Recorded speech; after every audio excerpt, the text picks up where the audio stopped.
There lives one person in Latvia. Janis Kazocins is his name.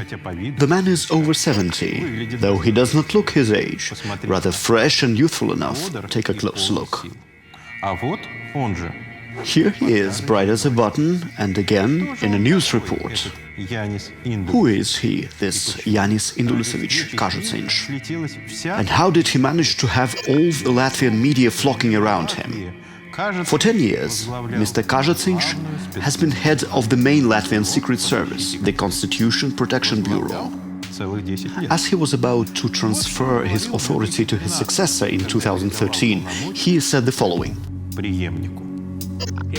I have taken notice of the new Russia's national security concept signed by President Putin on February the 18th.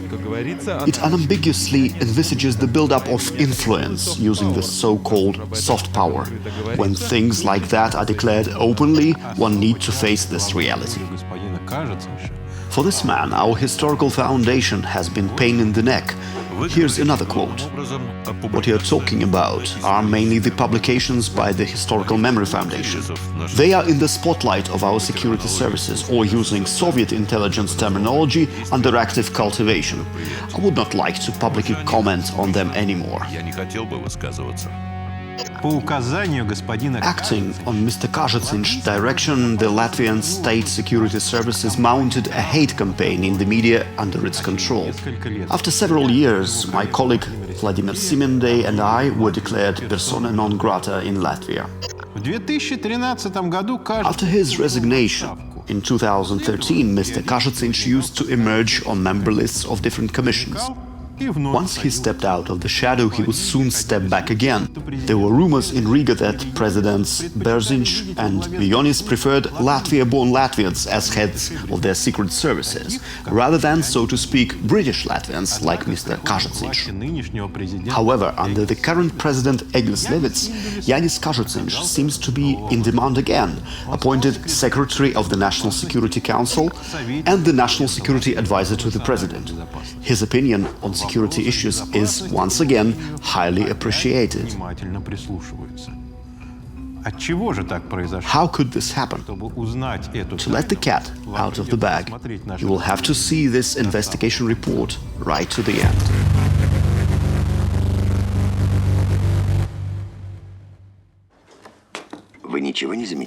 Did you see anything there? Good heavens! A study of family portraits is enough to convert a man to the doctrine of reincarnation. Family portraits are something historians adore to study closely. The answer to the question, who is Mr. Kazocins, lies deep in the past. Janis's father, named Indulis, is known to have served Nazis as self-defense police commander in Platara district, Riga County, after Nazi Germany invaded the Soviet Union in 1941. Platara is the name of the district which you need to remember, for in the story to follow that name occurs at least several times. In 1944, Indulis Kazocins joined the Latvian SS Legion. He was a leader of a Latvian pro-fascist organization, helping the Germans recruit Latvian boys as auxiliary German Air Force personnel. From May till September 1944, a total of 3.5 thousand teenagers were recruited. Around 900, or a quarter of all those listed child volunteers, were killed on the front fighting against the Red Army. Even nationalist historians in Latvia admit that such action was a crime against Latvian people. The recruitment of Latvian young people for Nazi army service is the worst crime committed by Dunkers and the Directors General of the Latvian autonomy against the Latvian people. Kazocins Sr. was already 28 at that time. Unlike dozens of boys he had sent to death, Kazocins survived. He fled to the Western occupation zone in Germany and soon found himself in England. In 1951, a boy named Janis Kazocins was born in the happy family. His father Indulis became one of the most prominent leaders of Daugavas Vanagi, the Latvian SS veteran society. All these are facts well known to the general public. What we learned was that the Kazocins family is more numerous and notorious than it was generally accepted before. South Australia. The town of Adelaide, a city with a population of over 1 million people. After the war, lots of former SS members came to settle down there.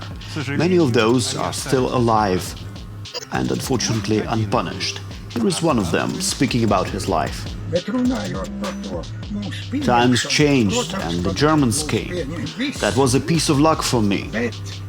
Otherwise, I would not be here sitting in front of you. They talked about forming the Legion, and soon we were recruited. They put us in ranks. I was given a machine gun dubbed a bone cutter in our language. Meet another Janis Kazocins, also a centenarian. He is around 100 years old now, and yes, he does look younger.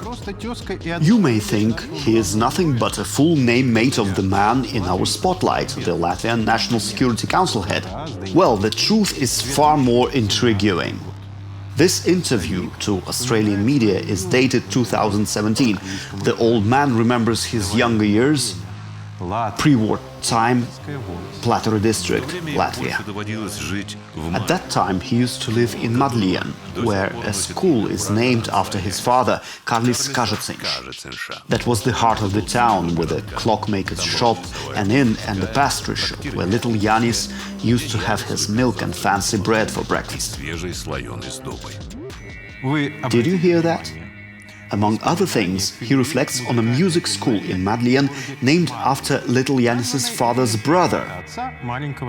The school that really existed in the town was Janis Kazocins School, named after the Latvian composer Janis Kazocins, who died in 1920. Who was the man? Father of Indulis Kazocins, the future SS member and grandfather of Janis Kazocins from the Latvian National Security. It turns out that Janis Kazocins from Australia seems to be the national security man's second uncle. However, as Australia is a little bit too far from England, one may think that uncle and nephew have never met, and be wrong. In a fresh interview dated 2018, General Janis Kazocins said, "Before I was enrolled at the university, I had my pleasure singing in the Daugava men's choir, where everyone except for us young people were former legionaries." Now let's see what exactly is the Daugava men's choir. The choir of the Daugavas Vanagi, where former legionaries really used to sing, is located in Adelaide, Australia. Exactly the place of residence of the old man Kazocins.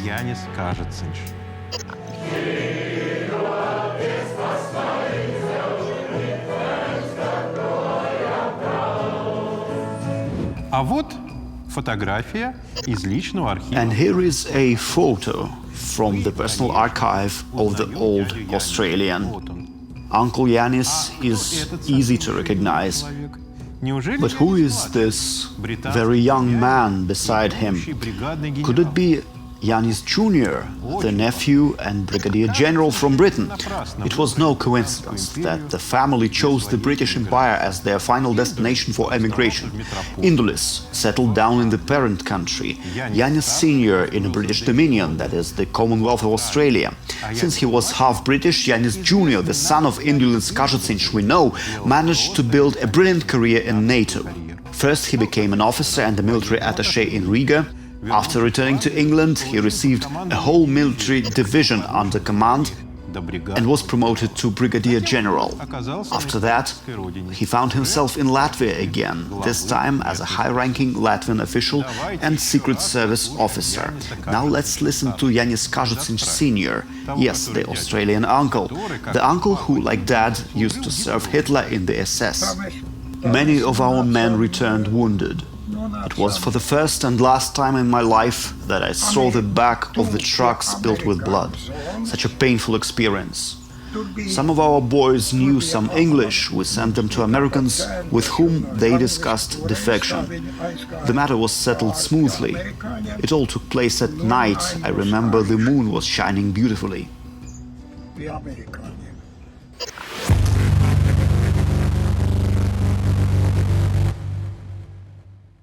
In one of his interviews, Janis Kazocins, now the secretary of the Latvian National Security Council, describes the secret goals of treacherous and aggressive Russia. The first goal is to represent Latvia as a failing country. The second goal is to let people think of systematic mistreatment of minorities in Latvia.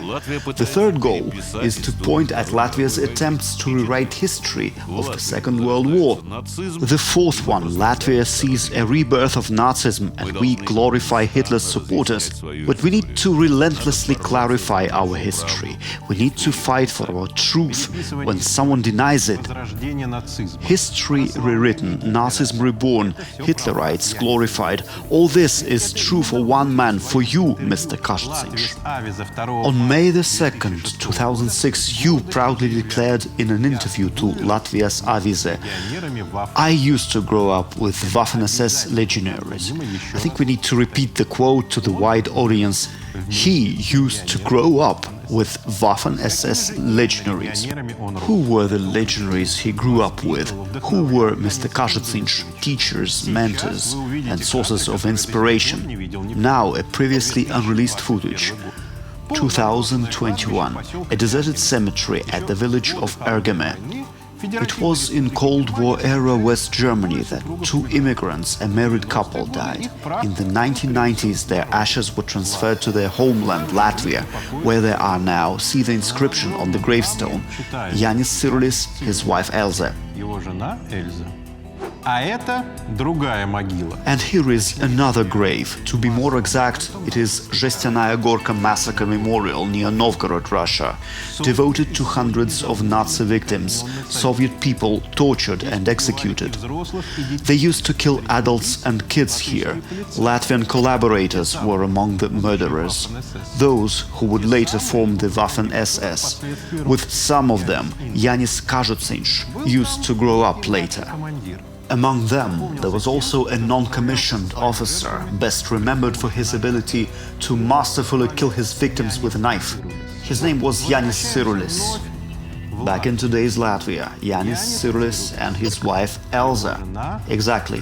Here lies the Kazocins, the same war criminal, with his wife beside him. The woman, Nea Kazocins, was again born in Platara district, Latvia. She and Janis Kazocins are related. Let's go back to Mr. Kazocins' interview to the Latvian newspaper dated May the 2nd, 2006. I grew up with Waffen SS legionaries. Now we can clearly see who he grew up with.